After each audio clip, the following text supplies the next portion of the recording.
and I write about it in the book like pretty early, but it's like, like the reason why I was going down to Panama was to interview all of these people who were like involved in a like a dictatorship, like a regime.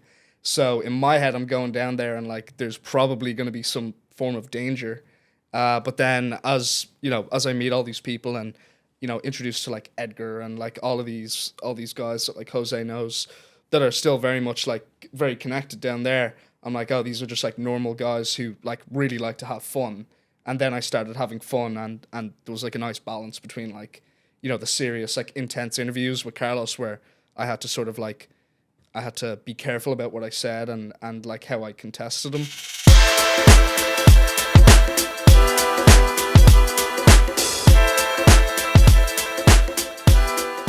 October 2023, you called me and you like introduced me to Jose, and essentially I was introduced to like the story of Manuel Noriega and Carlos Whitgreen, his right-hand man, and you guys gave me the opportunity to go down to Panama to both like live with and adjacent to and interview Carlos for an extended period of time and sort of learn the true story behind the rise, rule, and fall of Noriega, the dictatorship, and then also the relationship that he had with the US and the CIA and the DEA.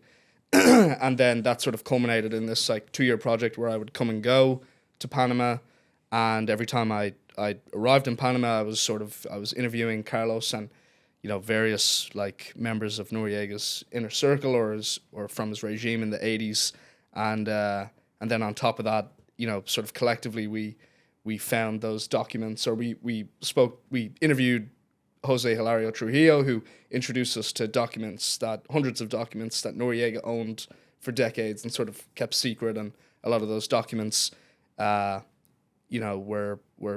relatively new information for people, but they not only backed up Carlos's story, but they sort of repositioned the narrative that the US government and the CIA have sort of been pushing for like 40 years. So it's not really like a revelatory book, but it's a book that sort of takes a look at a topic that's pretty relevant now with like Maduro and just sort of and reframes it in a new light. Yeah, I want to get into the Maduro stuff, but yeah, I was pretty stoked that you took it because I feel like I encounter a bunch of opportunities like now that I've been in kind of the entrepreneurship game for a while, had the podcast, like people see the socials, a lot more deals start presenting themselves. And I'm constantly like going to my old buddies and being like, hey, you should jump on this, or I've got this sick opportunity. But it's really difficult to get over that hump of the deferred gratification with people. And, from the beginning, I think that we had an opportunity with, this story, and you could have easily just been like, this is bullshit, and not hopped on it and not, flipped over that stone and seeing if it was a possibility. But I mean, I think it, worked out well that you did. And it's kind of sick seeing it come to fruition. It was sweet. I mean, your guys' pitch was pretty good, if I'm being honest. It was like Cold War, like drug smuggling, dictators, cartels. I was like, whoa.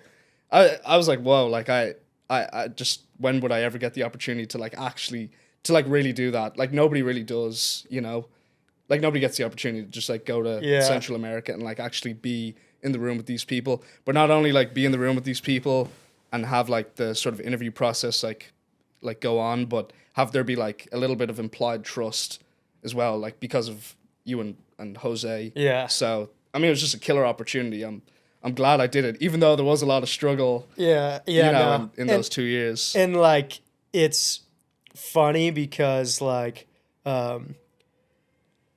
even like a lot of people even still think it's like bullshit.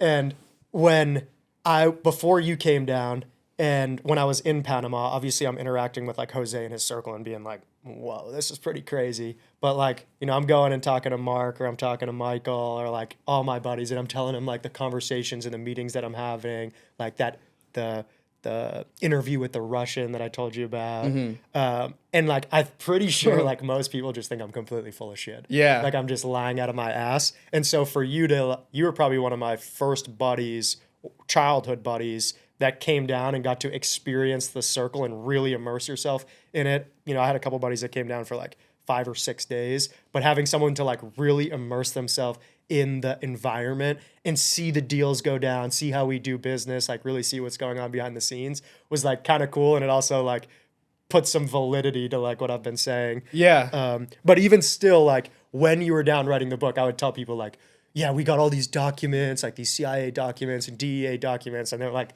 looking at me like I can tell they just think I'm full of shit. And even now that the book has gotten released, I'm like, yeah, we did this book. And I don't know why people just like don't buy it. They're like, how the fuck are you down with like, Yeah. you know what I mean? Dude, nobody, literally nobody believes it. Still to this day for you? Yeah, kind of. It's people that are like close to me. I think they're sort of just like, they don't know what to think of it. Like they're just like, whoa, like they hear like the trigger, like, or like the buzzwords, like dictator, cartel, like all that sort of stuff. And they're like, oh, this is, that's really cool. But they don't really understand like just how, I guess, like difficult that is to like kind of get that access. But then you get people like, I do like podcasts, like try like market the book. And you get people in the comments being like, this guy's like a total charlatan, which means like he thinks he knows more, or like he acts like he knows more than he does. Or this guy is, people are like, this guy's like a CIA asset, like, or, like retarded shit. But nobody seems to sort of, and like, I tell the story pretty cleanly. Like, I got a call from you, my childhood buddy, who lives in, and, does a lot of work in Panama. Jose is your business partner who's from Panama. That's how the access sort of like started, right? And from there it was like very much like an adventure. Okay. Yeah, from there it was like very much an adventure. But then people are like, why would they trust you? And they're like, why you? And they should ask that, right? Because it's like, it's a good question, but they're like, why you? Like, why this? Why that? And nobody actually believes it. But then I think, and it kind of helps to like know the background of Jose. He's like really nonchalant about these kinds of things, and like he'll bring you to these high, like when we first started doing business, he was bringing me to like meetings with these like NSA people, and he was bringing me to like a meeting with the mayor of Miami, and like I'm just sitting on the sidelines of these meetings that I have no business being at. So I think it takes like understanding him and having that context to realize like why he would just take some random person that he's never met before and introduce him to like his like craziest contacts. Like he just really doesn't like care. Yeah, dude. But I mean, thankfully I like understood just how cool that was like at the time, and I was like, I'm not gonna fuck this up. So I was like, the second I flew down to Panama the first time and like met Jose and Carlos like pretty much right away, I was like locked in, like even though it was like I didn't really know that much about like a lot of this stuff like right away. I had to do like a lot of learning like right, I guess like the first 2 weeks of me being in Panama, but I was locked in right away, and regardless of like how big the opportunity sounded or like how cool it was, I was sort of just like, this is like genuinely a really awesome book. You know what I mean? Like this is like a really cool book, whether whether it like takes off or not. So I was gonna do it 10 times out of 10, but I'm just happy that like it sort of ended up the way it did, and it is like a credible sort of thing. Yeah, so walk through the like consciousness of like going down there, and like, because obviously like I had known that it was kind of a nonchalant environment, but like you're just on like my word, and you're going down and meeting these people in a foreign environment with like pretty crazy track records. Like walk through your consciousness and how your mind was and your emotions were like going down there and first, and then how that progressed. Yeah, well, when I went down there the first time, you weren't there. You were in the US like on projects, right? Yeah. So I went down there like not knowing anyone, and it was really funny. I was super nervous. I land and I'm texting Jose on WhatsApp, and then he's like, come to my apartment, I'll give you like the company debit card or whatever, and then like go to the hotel.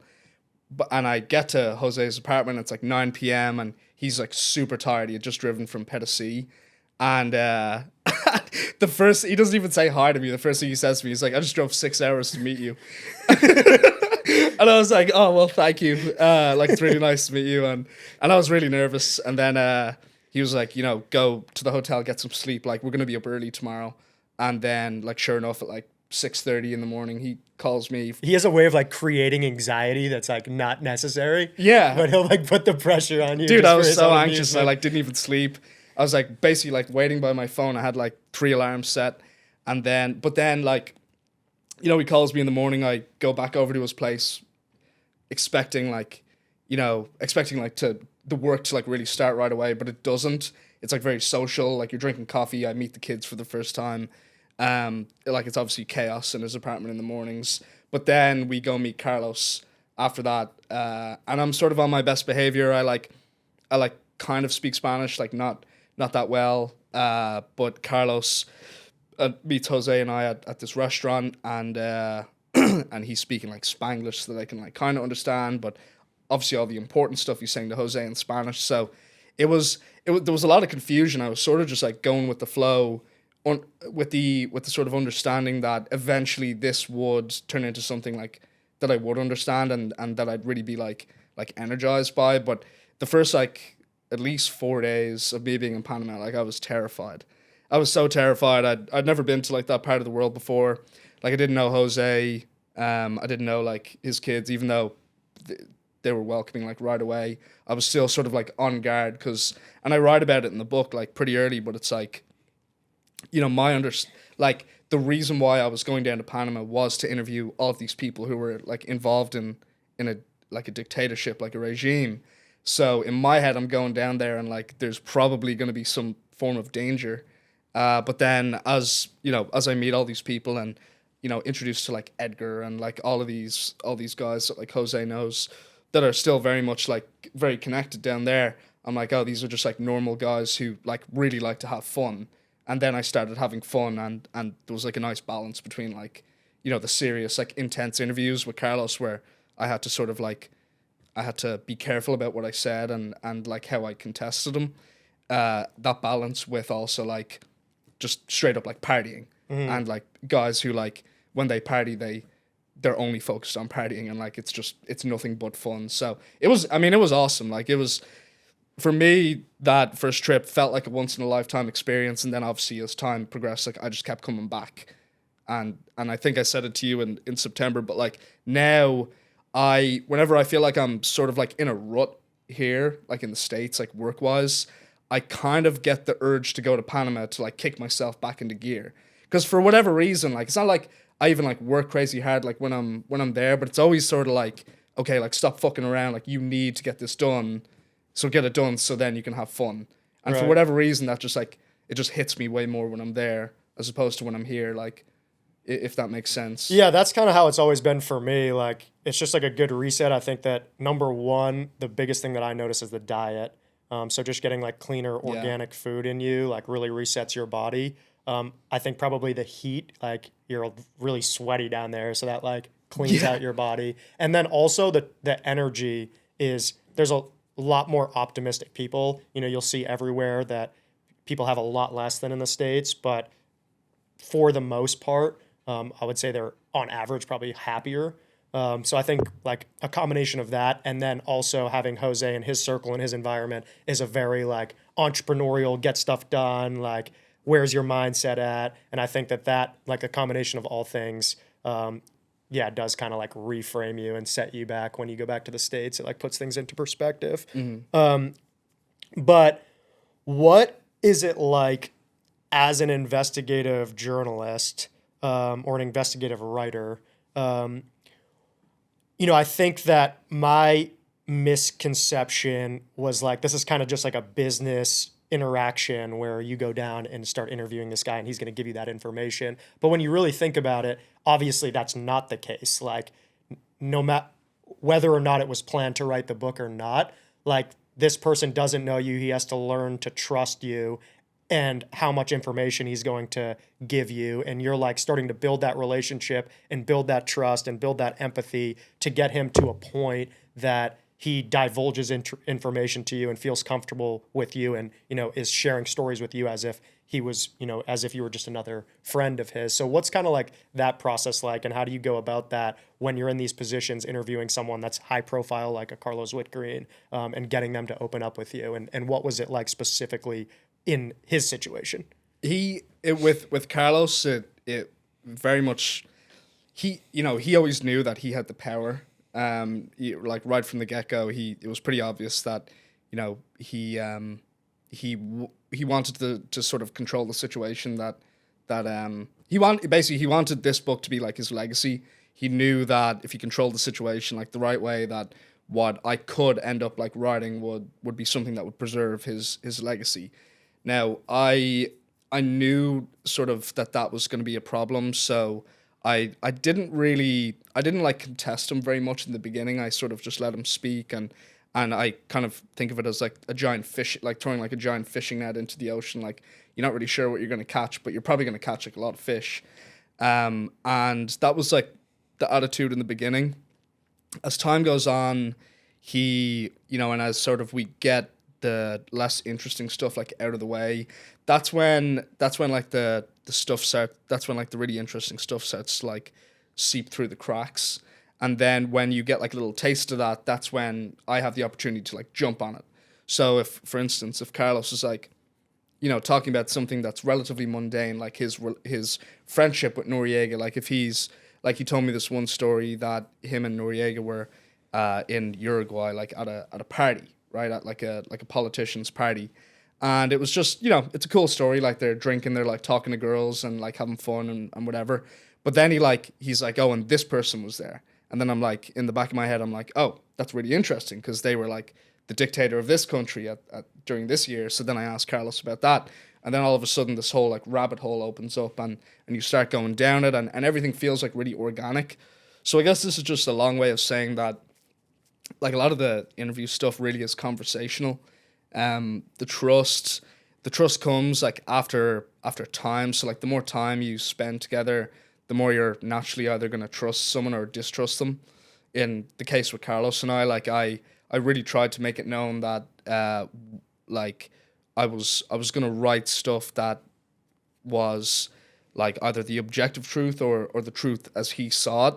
But he also knew that I was going to speak to other people. I did speak to other people. I spoke to like people on the other side of the coin, like American soldiers, American journalists, people like that. So he understood that I was going to like contest him in certain ways. But I think with Carlos, it was just, he got all of his stories out like on the page to me. He knew that I knew them. And then I would imagine that he was like waiting for me to write the book so that he could read it and see like if I really understood him, which, obviously he passed away like before the book came out, which is like nuts. But I trust Jose's like understanding of Carlos and like Noriega and like that whole thing. And people seem to be pretty happy with the way that I wrote his words and wrote his stories. So I'm not too concerned about it, but the trust like was there. But of course, like in the back of his head, he's like, if I tell this kid something that's, that's like a little bit testy or like, maybe a little bit controversial, like there's a good chance that he'll put it in the book. So I might not do that. So that's why it was so important for, those documents to sort of come into play and for me to interview other people. Do you think he withheld a lot or a little or like... I think he withheld probably some pretty big stuff, if I'm being honest. I think he definitely would have held back a couple things about Noriega. Like, for instance, these are just rumors. Like, they're not like, they haven't been proven. But like, there's a rumor that Noriega made all of his like close inner circle sort of give like blood oaths. He was like really into witchcraft, stuff like that. So if that was true, Carlos would have probably been one of those people. But he never like talked about that. I did ask about it and he sort of just brushed it off. He was like, that's fucking retarded. Like, why would he do that? Like but he would do that. If I said something, if I asked him about like a rumor or a conspiracy, he'd be like, that's stupid. Like, why would Noriega do that? But then, you've got these other sources like saying otherwise. But I'd say he withheld some really big stuff from me. He did say like, I did always ask him about the major conspiracies and whatnot, but like I said, he would just brush them off, and he did always say that he's like, oh, Noriega went to the grave with like all of his biggest secrets. And that very much was a sentiment that like everybody shared, even Jose. Mm-hmm. So yeah, I mean, do you think that, so when you ask someone a direct question and when they're trying to deceive you, you can kind of like feel that energy, like they're lying. Yeah. Like obviously this guy's a trained intelligence guy. Like he probably is a a pretty good liar. Were you experiencing things that you knew the answer to or knew that he was not telling you the truth? Would you pick up those changes in his energy, or was he able to just like cold face tell you a lie and like it was indistinguishable?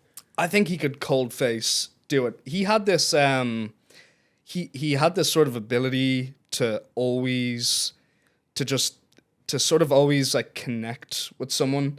You know, he was one of those guys that like you meet them and you just sort of like instantly like them. You know, they're like very like you met him, like he's a very like likable guy.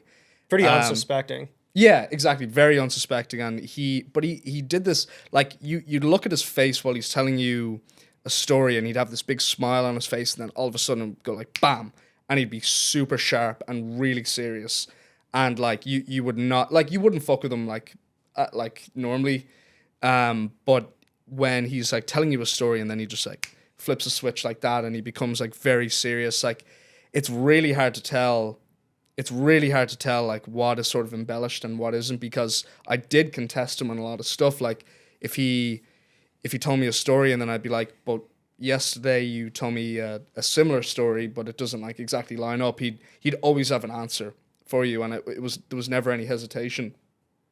It was always like a really logical answer. So I think, I mean, I do think he was like a master liar, 100%. You know, he was trained to do that, but I think that just naturally, like, he was an older man. Like, I think he might remember things like slightly differently than how they actually played out. I don't think that's like, you know, I don't think he does it intentionally. I just think that, you know, he might remember things subjectively as opposed to objectively, which I think that's probably like a normal thing, right? I don't know if anybody can really remember things exactly how they went down. Yeah. So yeah, but he super, I mean, hyper intelligent. Like he could really like pick you apart. And like if there was ever any like hesitation in my questioning, he would just attack me, right? He'd be like, "What the hell are you talking about? Like that's so stupid." And then like he would make me feel like shitty for asking the question. Like that was sort of a tactic that he would use. But yeah, it's really hard to tell what he held back, because nobody could like fill in those gaps for me, because he was like that high up and he was one of the only people that was like really close to that whole situation. What were the things that you thought would trigger him to get into that like locked in state? And then also like, how would you describe his like skill set or his personality? Like, To get him locked in, well, we drank a lot. You know how you said he has that shift? Yeah. Yeah, like what was causing that? Was it like traumatic events or like PTSD, or like he knew he had to be sharp so he didn't give up information?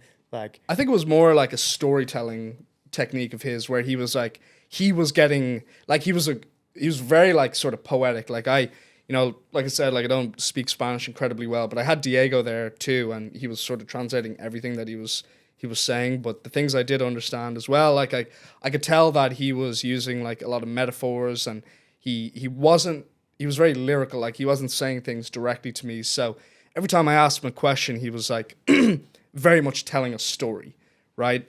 And you could see that in his face, like when he would become really serious and then he would like start smiling. Like nothing was ever very like sort of upfront and just straightforward. It was always a story, right? The techniques that I would use to get him there were, you know, they were very much just based on the fact that like I just wanted it to be a conversation. I didn't want him to feel interrogated, because if he did, then, you know, he easily could have just said like fuck you and like walked away, or he could have like called Jose and been like, what's this kid's deal? Like, what is this? You know, what are you trying to do here? So I really just like let it like wash over me at first. As I got more confident and as like he was telling me these stories, like, yeah, I would like listen closely, and then I would never want it to feel like I was like stopping a conversation. If I asked like a question or if I was contesting him, I would want it to like build on a point, as opposed to like stopping us in our tracks and like keeping us in one position. I'd always want to like keep the conversation moving, like even if it's zigzagged or we go off on tangents, like there always had to be like movement in the conversation. We always had to be going somewhere. So I would plan beforehand, and I'd be like, okay, by the end of this day, like, I want to understand this one topic. So Carlos starts telling me a story about something that's way over here, and I have to figure out how to get over here. So I just sort of ask him like leading questions or whatnot to like get to that point, if that makes sense.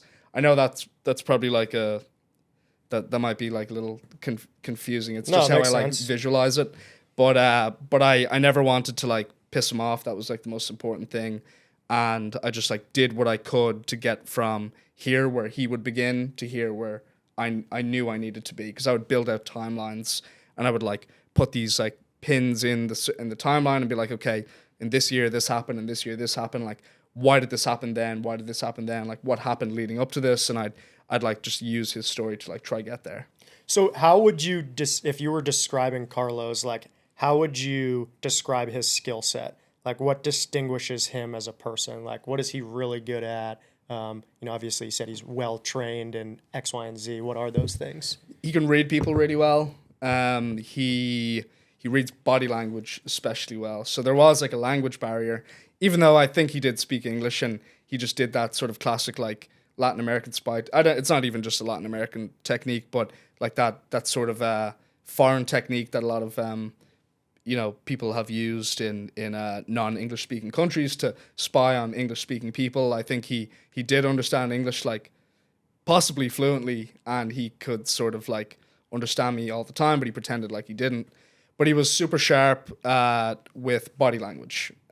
Aside from that fact, he knew when people were like a little bit nervous. He sort of just always knew how to act. One thing that I picked up on pretty early was that he never let you walk behind him.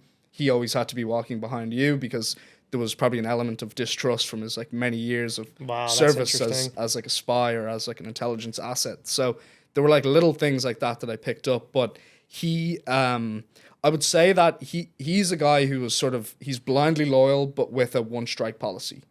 I think blind loyalty, because he didn't tell me that directly. Obviously, I don't think he would have, but his children told me that, right? And they were like, he was sort of like a blindly loyal guy, and a couple of his children, I won't say which ones, but they were like, we didn't really like the fact that he was so close to Noriega and that he was so loyal to Noriega.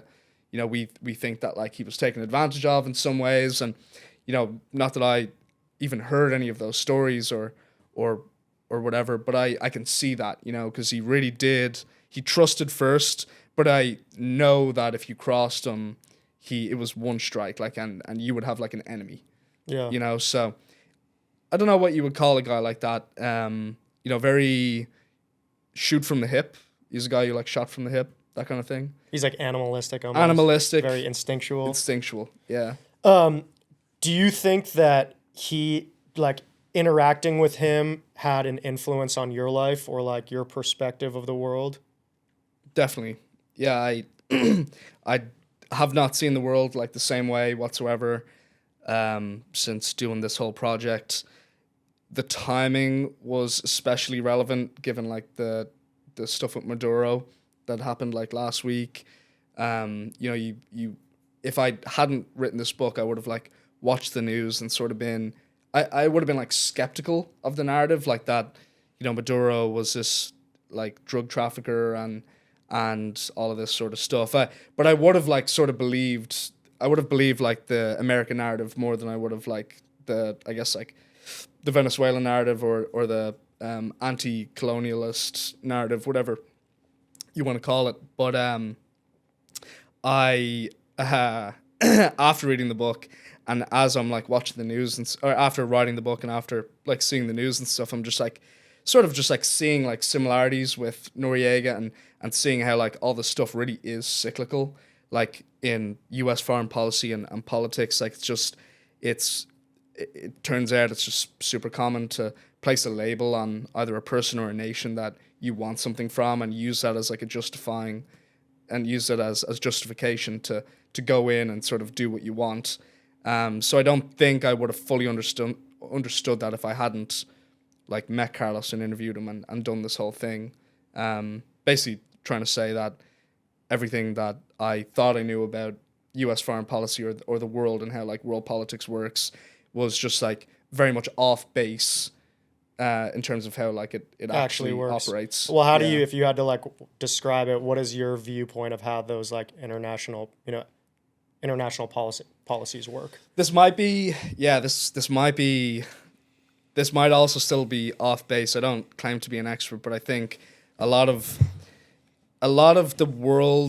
these like macro problems that people see as like macro, these like giant problems, really do boil down to just like individual people that are either in debt to one another or want something from one another.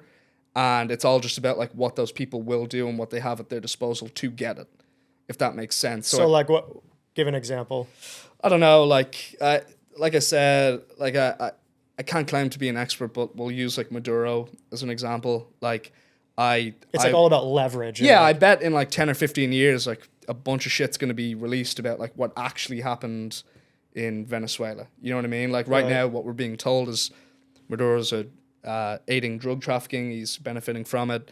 You know, we're seeing all those videos of like pangas being blown up in the Caribbean, and you know, we're seeing like now Trump is saying like he's the acting president of Venezuela and like whatever. And Venezuelan people seem to be pretty happy that like Maduro's gone, but you know, undoubtedly in 10 or 15 years we're gonna hear reports and be like, oh, it turns out like Maduro's right-hand man was actually working for the CIA the whole time, and you know, turns out he wanted to become the president of, you know, or it turns out he wanted this from like the oil companies of Venezuela. Like I don't know what these like facts are, but you know, there's always more than meets. Yeah, it's part of like the cyclical thing, and I think like these really big macro problems do boil down to like individuals. But obviously, there's like the China and Russia thing too, which is like that's more like ideological and on a grand scale, that's like a huge thing. So that contradicts my point a little bit. But I think a lot of like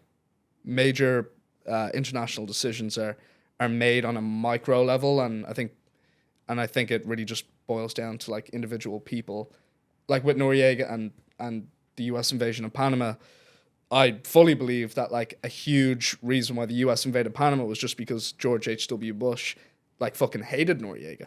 Like Noriega really pissed him off, and there was probably some like blackmail aspects there that Noriega might have had like info on, maybe not Bush, but like on people in the CIA or US politicians. I'm sure he did, because he did do that. He liked blackmail, but that was like a US military invasion with 27,000 troops, and it was like this big deal, and the media talked about it. But you know, in reality, it probably really was just like, you know, an issue between like individuals. And it could have just as easily been some other area. You know, it just happened to be on his consciousness, and so like that perpetuated itself, where he was paying more attention to it, seeing like the resources that they had and like the vested interest that the U.S. has, just from him, like, you know, stemming from that disrespect or whatever. It just is like that squeaky wheel gets the grease, and now all that attention is devoted to that. And so it's like, I guess what you're saying, like how it could stem from that individual relationship.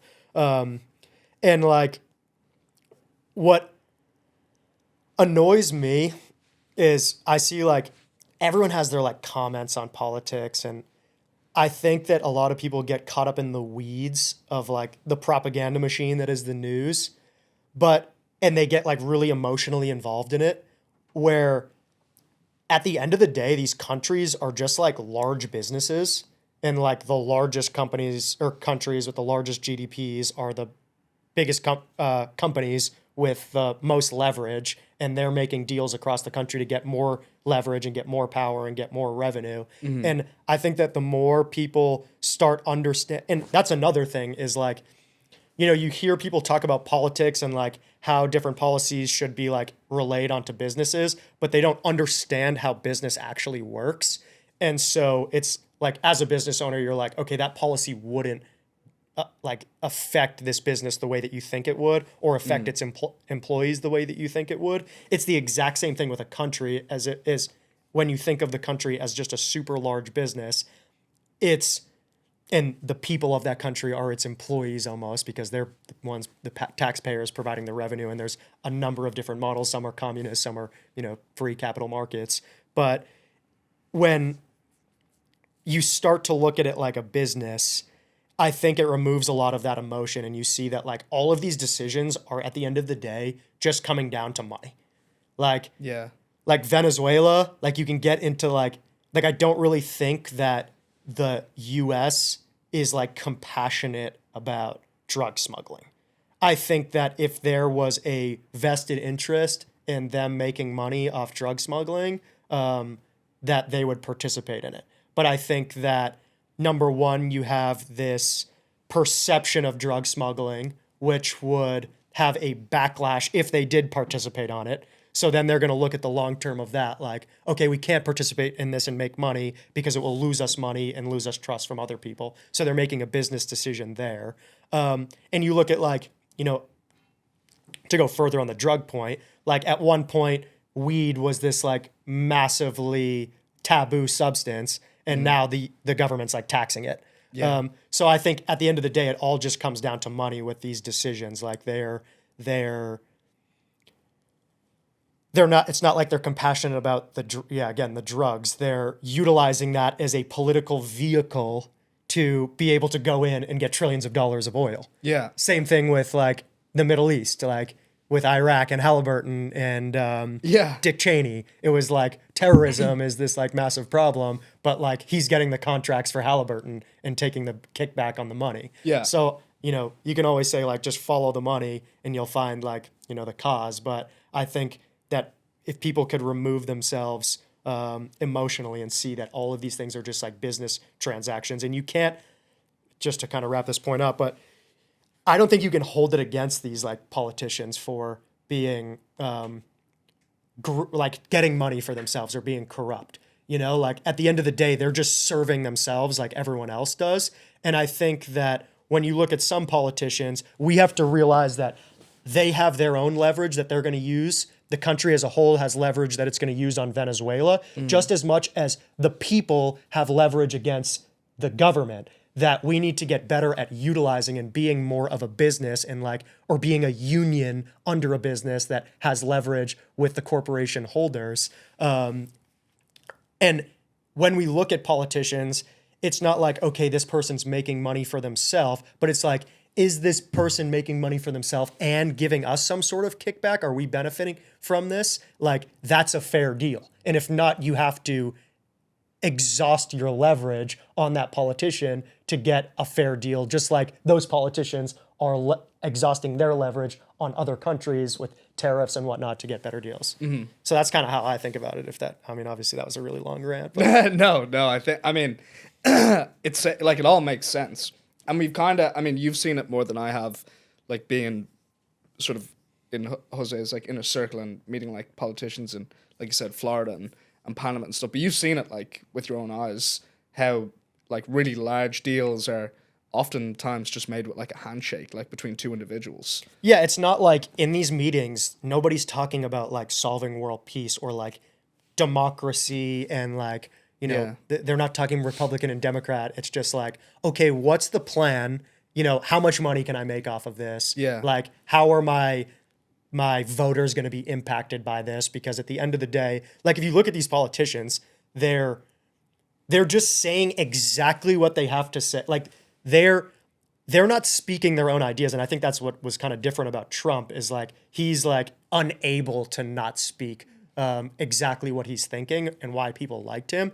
But a lot of times, like these politicians are just like talking heads, and they have a team that is surveying their voter base to find out what they want. Yeah. And then they're just regurgitating that to them so that those people vote for them. And then once they're in office, they're just doing deals with their people that they owe money to, that have leverage on them because they donated to their campaign or so on and so forth. And then at a certain point, you have to give like some amount back to the voters, because if not, then you'll lose trust with them and you won't get reelected. So it's kind of this like balancing act of like, how can I just, at the end of the day, everyone's just serving themselves. So it's like, how can I reap as much as possible without taking too much that people start turning on me and then I'm not in this position anymore. Yeah.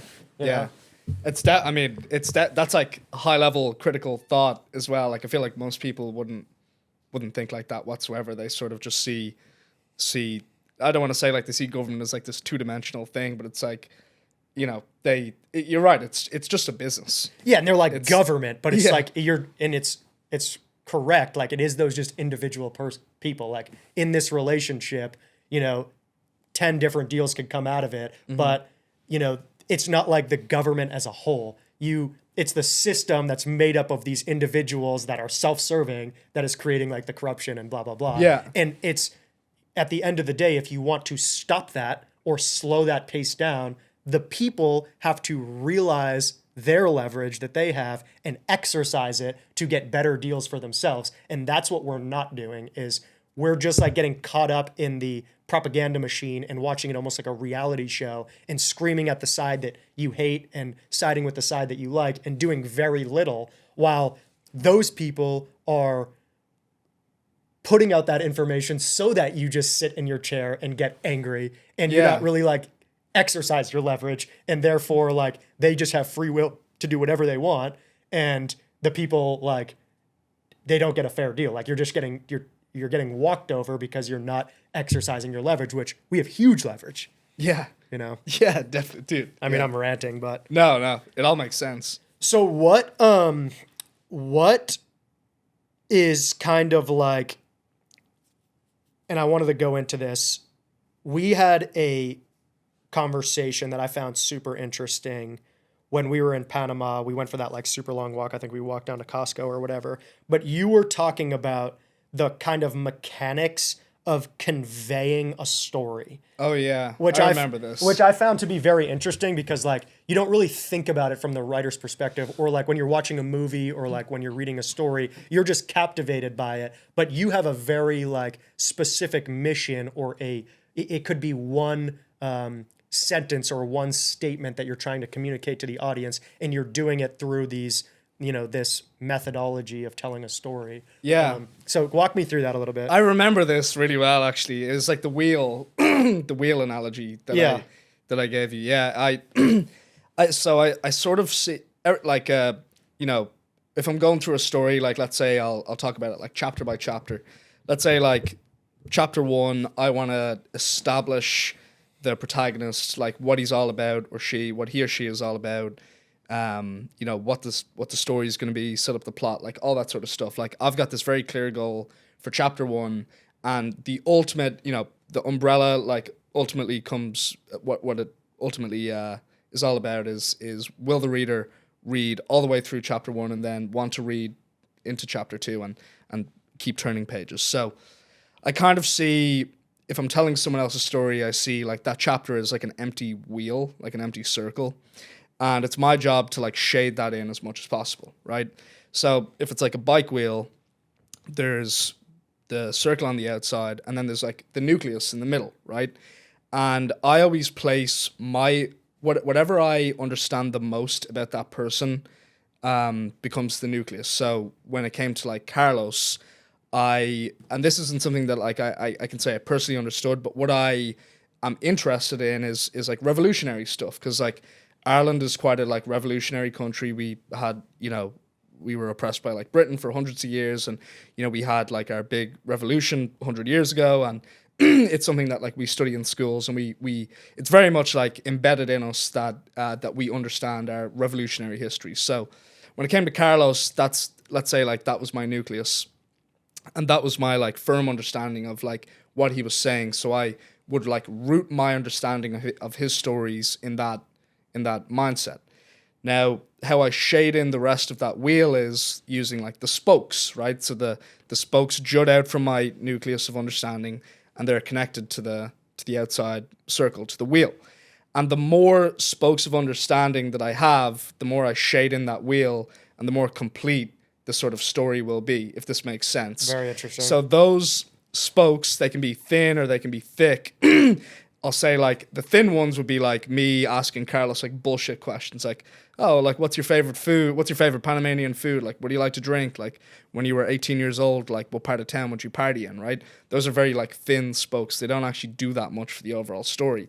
But that, that still, helps me shade in the circle. But then there are these like larger spokes. I'd be like, how, what happened behind closed doors with like Noriega and Bush, like, when the Iran-Contra affair happened, like with the, all the Sandinistas and the Contras, like, tell me about that, like, behind closed doors, like, what were you doing?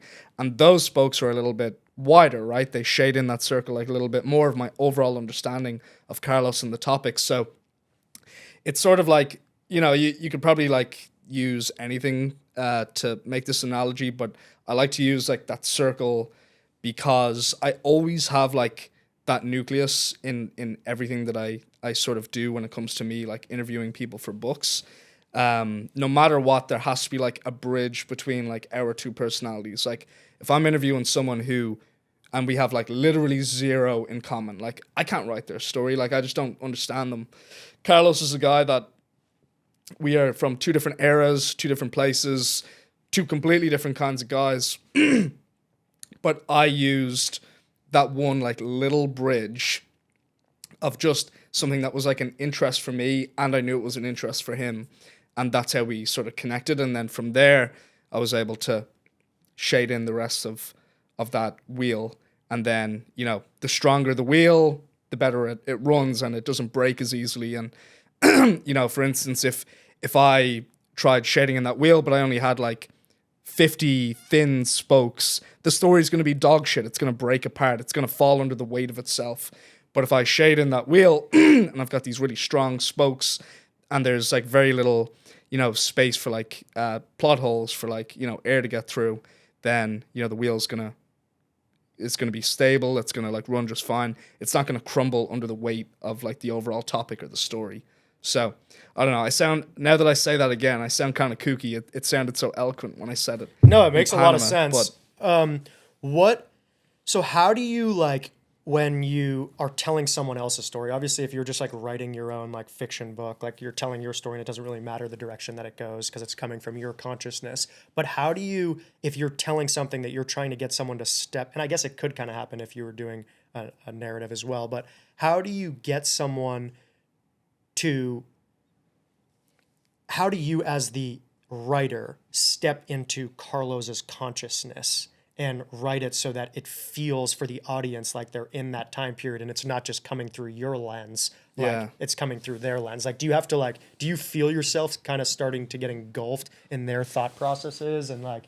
Yeah, definitely. It's something that, like, it wasn't necessarily, like, a learned skill for me. It's just like it's something that I'm very, like, thankful I can do, but I pay extra special attention to the way somebody speaks, and then from there I make, you're basically making assumptions about the way that they think, but you can notice trends and, like, things that they say and stuff like that. But what it really is just, like, a hyper focus on the way somebody speaks and the way they act and operate, and hopefully you understand the way they think. So part of that is just, like, spending a lot of time with the guy and literally just observing them. But I record all the interviews, so after, like, let's say I interview Carlos for, like, 3 or 4 hours, I'll go back and listen to those 3 or 4 hours either that night or, like, the next day or my next available, and I'll, like, straight up just focus on, like, the cadence, the way in which he speaks, like, if he takes breaks between saying certain words, like, things of that nature.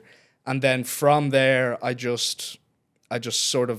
to get myself really confident and secure in the way that I'm telling Carlos's story from his perspective, and I just go for it. I go for it, and I feel confident that I'm, like, actively portraying Carlos the way that he would portray himself.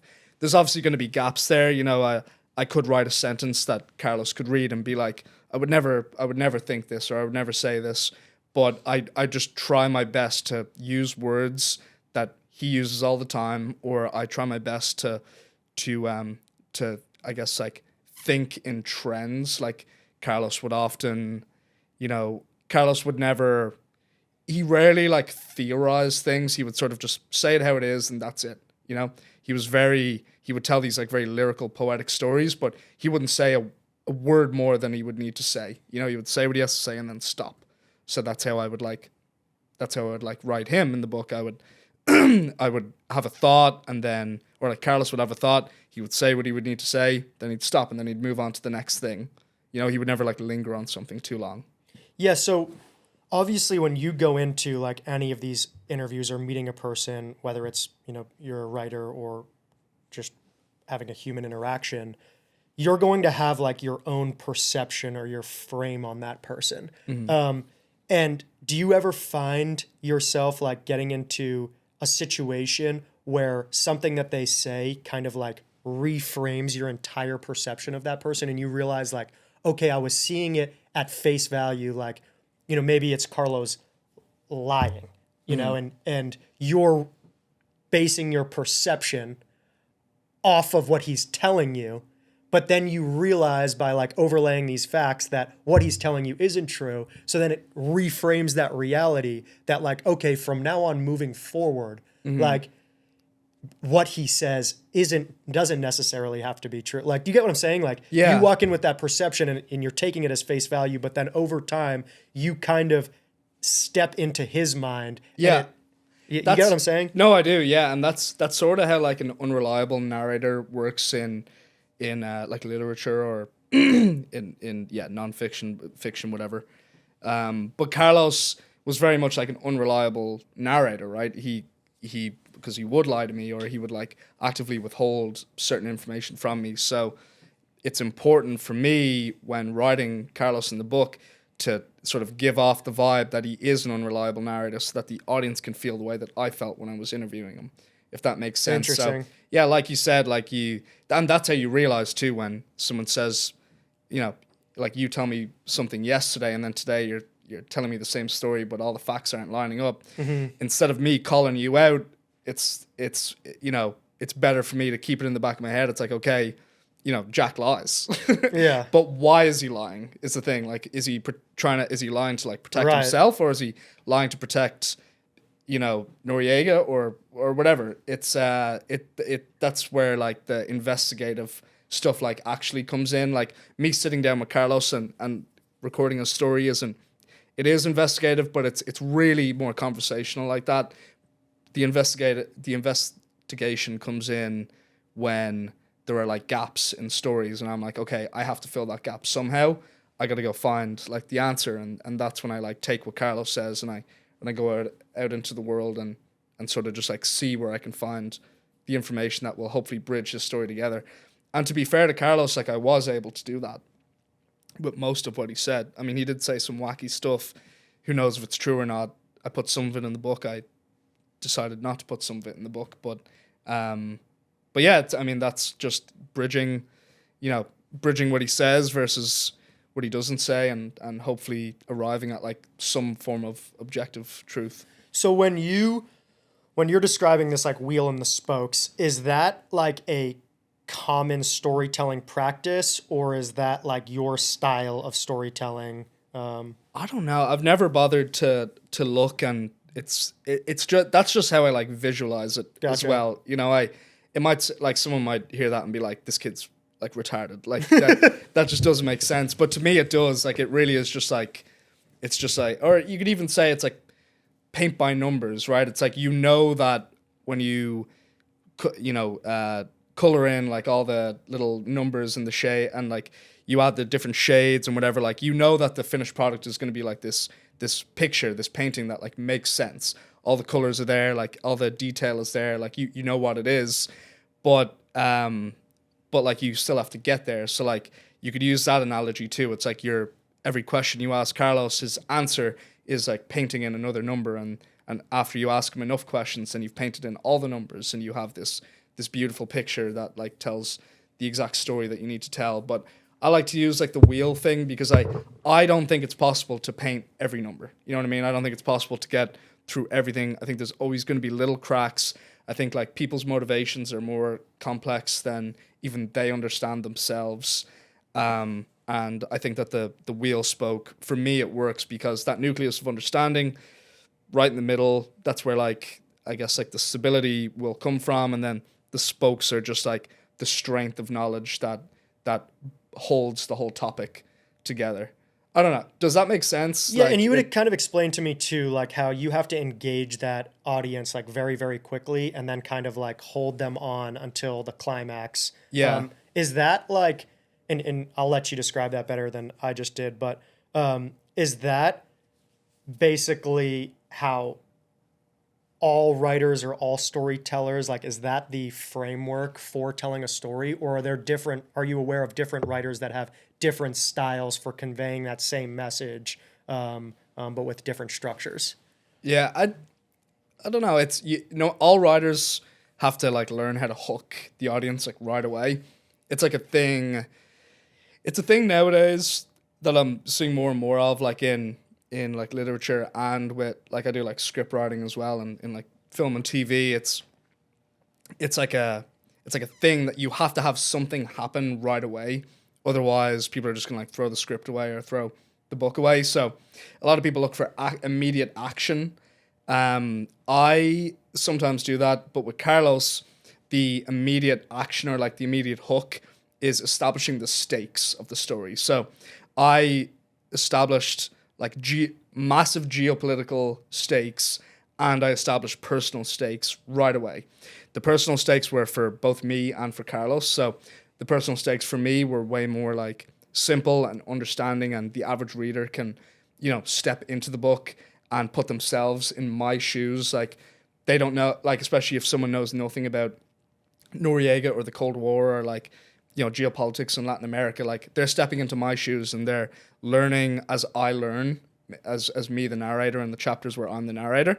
And then when Carlos is the narrator, the stakes are much more, like, they're a little bit harder for someone to like step into Carlos's shoes, but the stakes for Carlos are like death, exile, losing family and friends, or losing, Noriega, and those stakes are also understandable. And then the grand stakes are like the stakes for Panama as a nation, or like, if for instance, after the Panama Canal Treaty is signed in the book, like, the National Guard are like walking on eggshells, because if there's anything that happens on the canal, then the US troops can come back in, and the Panama Canal Treaty is essentially wiped. Like, those are like big geopolitical stakes. So the sooner you establish the severity of the stakes, and letting the audience know that, like, hey, if this happens, this is what will happen to the characters that you're going to end up like being interested in, then they're going to be like more inclined to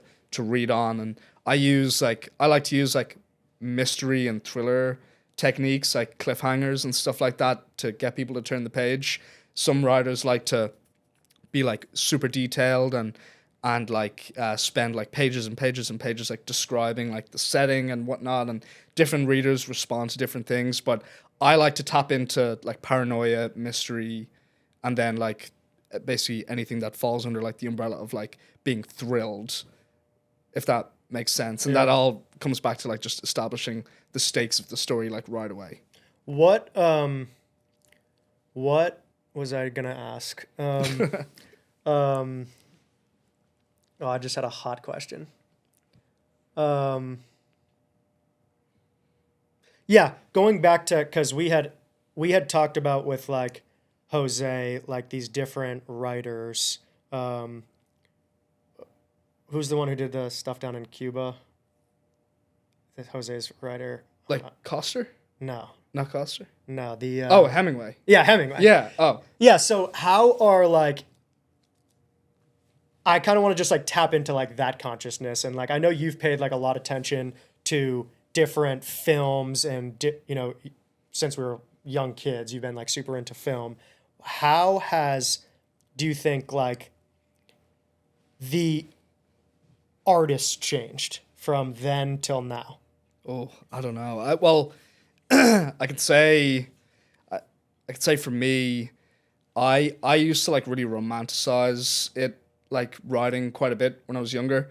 Like, you look at guys like Hemingway and like Jose's favorites, like F. Scott Fitzgerald and like Hemingway, and those are like some really big names. But you learn a little bit about their life, and you're like, wow, like Hemingway lived in Cuba and he ran guns for like Castro, and then he was in like Key West, and like he lived in this like shack where like all these cats would like come and go, and there's like a romanticism sort of like around the stories like of how these writers like would live, and like how they would like practice their art like while also experiencing life. When I was younger, I very much like spent a lot of time just like sitting in front of the computer, like writing and trying to like perfect my craft, and like obviously using people like that as inspiration and being like, I want to be like those guys one day.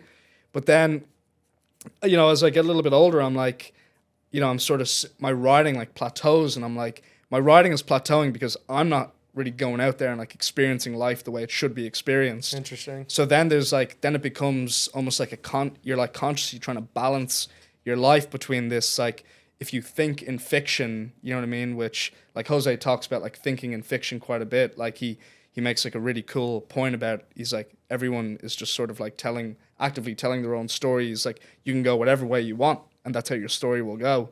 So it's interesting when you look at it like that. But then like the beauty of life like really does come from like really organic moments that are just like that are just at the end of the day like human and simple.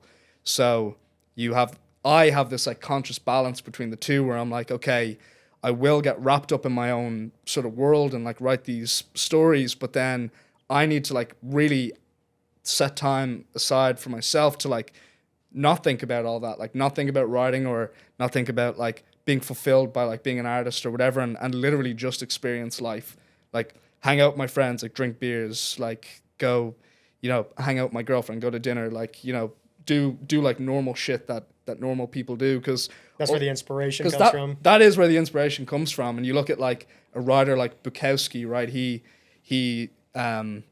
really was just like a normal dude. You know what I mean? Up until he got like, I think it was the post office was the book that he wrote, where like he wrote it about working in a post office, and then it just like took off and people really responded well to it. But that just came from sort of like I guess like living like a normal life, but having that ability to like step out of that normal life and sort of analyze it and romanticize it a little bit, even though that wasn't necessarily romanticization. But if that makes sense, I just try to balance like living like just like really experiencing life and not even like thinking about stories and writing, and then being able to like jump back into that other mindset and being like, okay, like, I do want to be like these guys and I do want to write these stories and to kind of segue from that, like, you have now experienced being an artist and like going through that like Hollywood process and like trying to like, make a name for yourself in LA, and like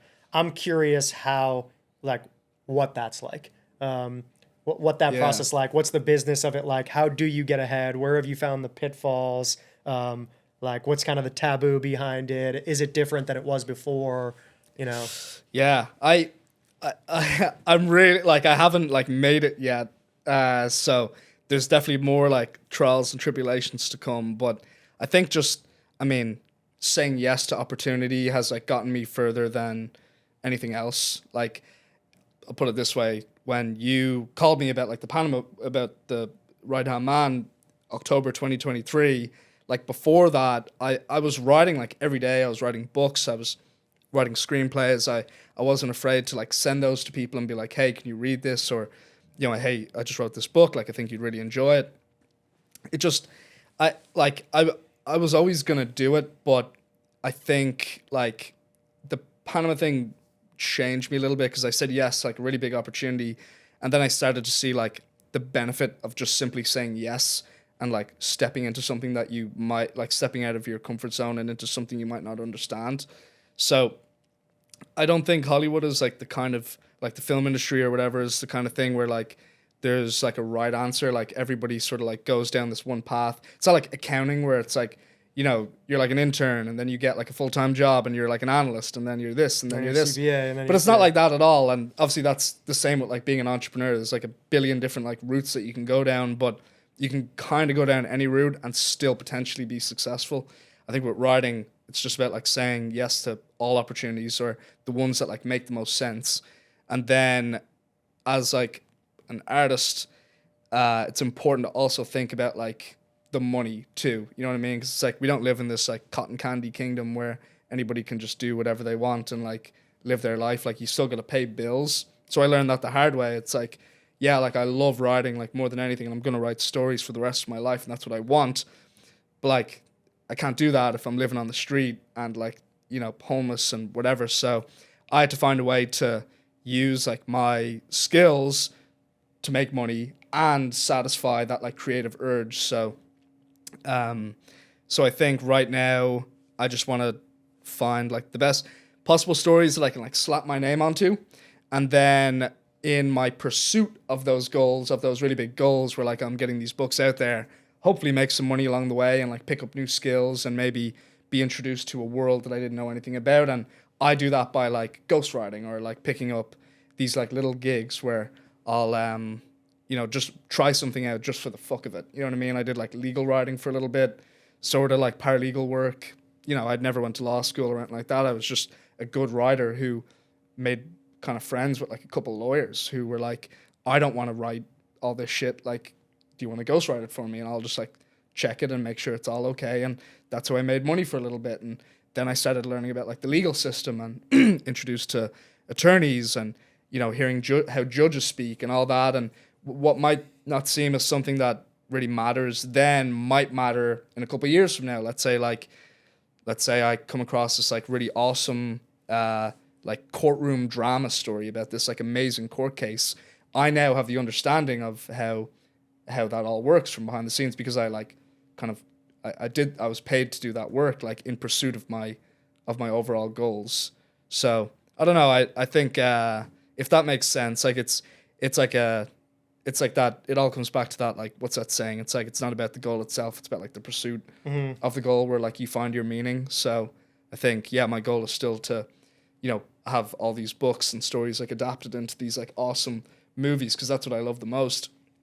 But I'm in less of a rush now to get there than I was in my early 20s. I'm just trying to enjoy it and have fun and like, live that life, that like organic life while still like having those like romanticized dreams and like you said, all those experiences like become exactly what you need to get to those goals. So like you just have to go through it and put yourself into it, and like every failure, every tough situation, every great situation just becomes like another brick in that journey that you're doing.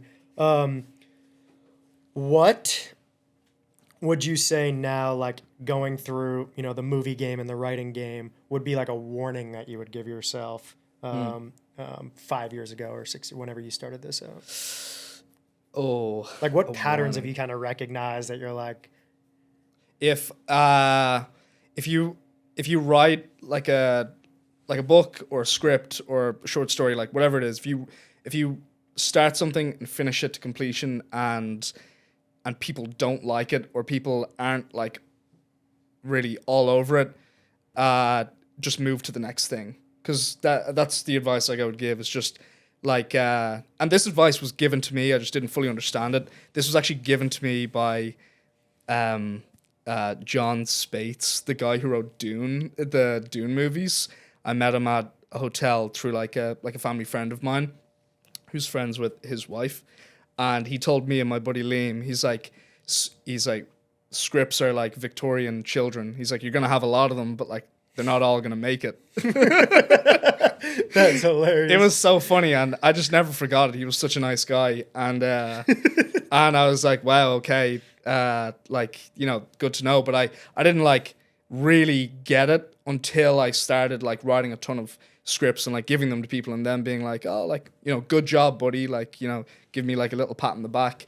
But I was never taken seriously until I like just churned out a bunch of them, got way better, and then all of a sudden I have this like one script that people really take to, and then you can tell when somebody actually likes something and actually takes it seriously versus them sort of just like appeasing you. So yeah, I'd give the advice of just like, if you're like a young writer, don't be afraid to write like a shitload of stories, because even if like your earlier ones are not well received at the time, you'll write like a few more stories and then you can always go back to it, make little changes now that you're like a better writer and more mature, and then you can give that to people again and they might see it differently. Yeah, good advice. Yeah. You've obviously been on like a bunch of different podcasts now, and you've been promoting The Right Hand Man. How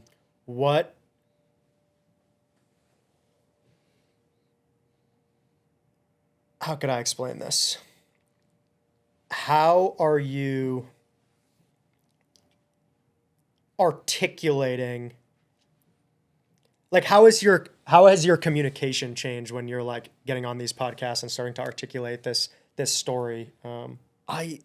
I've learned. I learned like I'm learning by doing. I did like the Danny Jones podcasts, and I told you I thought I didn't do a great job on it, and I kind of got like torn apart in the comments, which is like kind of funny. Like I like read through them and I'm like laughing at them, but that was like the first one that I did, and it was like a big one. And then as I like, listen to them and I like read the comments and I like go through and do like more podcasts, I just find that like at least when I'm talking about like the history of all this stuff and like giving context for like the book and the stories behind it, my explanations are just like a little bit sharper. They're they're a little bit more like to the point and not as speculative. I think like I'm now not afraid to be like, I don't know the answer to this question, but here's what I think. As opposed to when I first started doing this, I was just like really nervous and like I'd just give my opinion like right away. But in doing so, I would make it seem like I knew it for a fact, if that makes sense. Like I'm not afraid to say that I don't know something now, but that was really just like nerves in the beginning, because I don't like going in front of camera. Like really, I'm not like I don't really like posting on social media or whatever. It's like a major hurdle for me to get over. But I'm just getting more comfortable with it. Yeah, and I remember the like original question I was going to ask was, you were talking about before how the Dune writer was saying like, if people aren't all over it, just jump to the new thing. With The Right-Hand Man, what have you found to be like the aspect that people are most interested in? The documents really get people interested. That's like that's kind of like the hook for the pitch for a lot of people. It's like, whoa, there's like documents in the book, and even though they're not like super revealing or whatever, they're not even like really confidential, but they are like cool, and people like haven't really seen them before.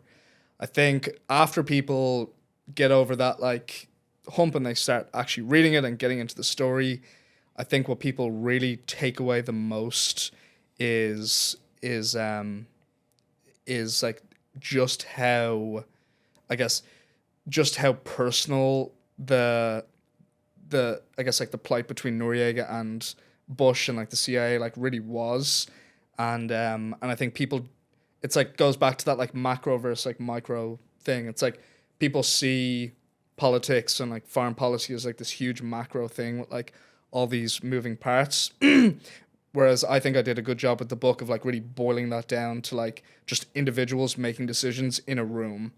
And I think people really step away from the book being like, wow, I didn't know that that's how this was done or whatever. But then I say that, and then I get other people who like read it and they're like, oh no, you're wrong. Like this is, this is so stupid. Like you're just writing what like Carlos told you and this and that and whatever. And yeah, so I'm seeing it's kind of polarizing a little bit.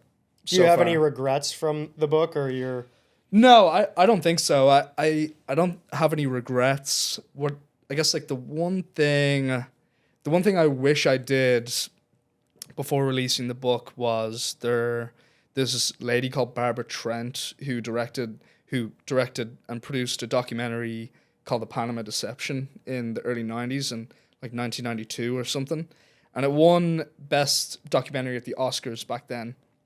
She's still alive and she lives in like, I think in Virginia or like Delaware or something like that. Like she's really not far away.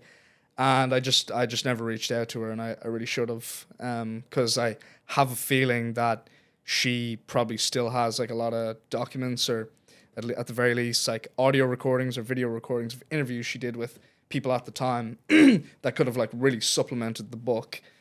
And I just didn't do that. So that's a regret. But apart from that, I think I did. I mean, I spent enough time on it with like enough focus to feel happy with what I like produced. But from like a journalistic standpoint, I could have had that like one extra angle in there. Yeah, I mean, you can't check all the boxes. If you had gotten her, then there would have been something else that you would have been paying attention to. Yeah. What's like next? Like, what's the next goal for the book? And, if it's your consciousness is on something else, like what is it? For the book, release a Spanish version, start selling it in Latin America, then release like an audiobook, have it on like Spotify, stuff like that. So many people don't read books, but they listen to books. I mean, I do that too. So that's a big goal. And then I want to have it like adapted to film. You know, I think it's even though it's historically relevant, and you know, I do think it answers a lot of questions when it comes to U.S. foreign policy in Latin America and how sort of the Cold War like affected Latin America. This really is like an educational book. Aside from all that, it's just kind of like a kick-ass story. Like it's so exciting. Like Carlos, so energetic. Like every page there's something happening, and the things that are happening are like, you know, it's like Narcos type stuff. Like it'd be like an amazing movie. It would be like Narcos meets Goodfellas. You know, gangsters in Central America, like literally running a country and dealing with like the giant that is the US and the CIA. Like that's pretty cool. Yeah. So I want it to become a movie, and that's my ultimate goal. Like I'm sending the book out to like everybody under the sun that will accept it, whether they know me or not. Like I'm just sending them the book. So I feel hopeful. It's only been like 2 or 3 months and there's good traction. So hopefully one day it's on like a big screen and we win a couple Oscars, and that'd be nice. Yeah, I think there's a good chance. I got faith. Yeah, me too. Where can people find the book, and if they want to pick it up? People can get the book on Amazon. Just search The Right Hand Man, Cillian Dunne, and then if there's anyone who owns like a bookstore or works in a library or anything like that, it's available on Ingram Spark, which is like the wholesale distribution. Essentially, you can get it in all like normal channels. You can get it in like Barnes & Noble online and Walmart online and stuff like that. Hell yeah. So, well, I appreciate you coming on. Thank you, dude. Sick story. Yeah.